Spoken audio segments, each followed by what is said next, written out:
आज मैं बात करूंगी घर की बहू के बारे में। तो अब मैं खुद घर की बड़ी बहू हूँ और जहाँ तक मैंने देखा है कि बड़ी बहू जब घर आती है तो हर चीज़ की उम्मीदें बड़ी बहू से होती है, सास ससुर को, जो कि हमारे माँ बाप भी होते हैं कि ये करे वो करे। और जो बड़ी बहू अगर घर की बड़ी बेटी भी है तो उसके माँ बाप भी यही उम्मीद करते हैं कि हमारी बेटी बड़ी है तो समझदार है।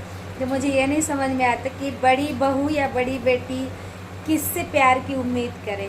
मायके में भी बड़ी है, ससुराल में भी बड़ी है, और फिर जब बड़ी बहू से इतनी सारी उम्मीदें होती हैं कि वो 18 साल की है फिर भी वो बहुत समझदार है, वो सब कुछ कर सकती है, पूरा घर संभाल सकती है।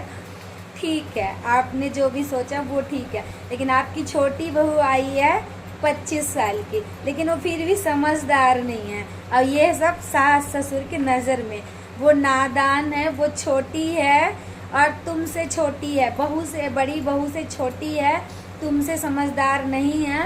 तुम घर को संभालो, उसको समझाओ। तो ये कहाँ की समझदारी है, मुझे नहीं समझ आता है कि सारा फेवर छोटी बहू के लिए ही है क्या?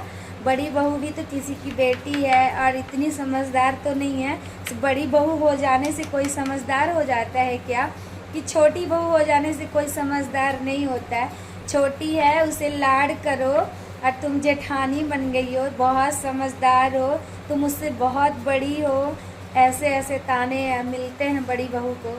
वो सिर्फ सुनती है, और बहुत सी बहुएं चुप रह के सह लेती हैं, और जो बहुएं कुछ बोलती हैं उन बहुओं को आगे चल के बहुत कुछ सहना पड़ता है। इसीलिए अगर ससुराल में रहना है तो सभी की बातें सुननी पड़ेगी, इग्नोर करना पड़ेगा अगर रिश्ते को आगे तक लेके जाना है। सास ससुर का प्यार है, जिसको देना है वो देंगे, लेकिन हमारा जो कर्तव्य है वो हम करेंगे। और जितना मुझे आइडिया था मैंने बोला।